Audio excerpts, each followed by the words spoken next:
talagang tunay na isang feeling ng isang tao.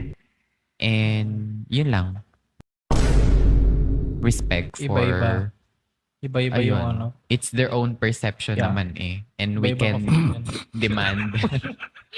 Ano yun?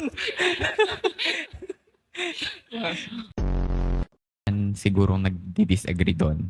Pero in terms of my families, Tumitingin lang ako sa'yo! Ayop ka! Topic. question. Yan, wala namang siguro, wala akong napapansin sa circle of friends ko na nagdi-disagree doon. But when it comes to my family, especially my father, Siyempre ayaw mo mag-open sa tatay mo eh. Lalong magagalit dahil Dahil sa depende ano. sa laruan. true, yung lalaki ka, hindi lang yun hindi yung gender role nung bata paglaki niya. Yung pag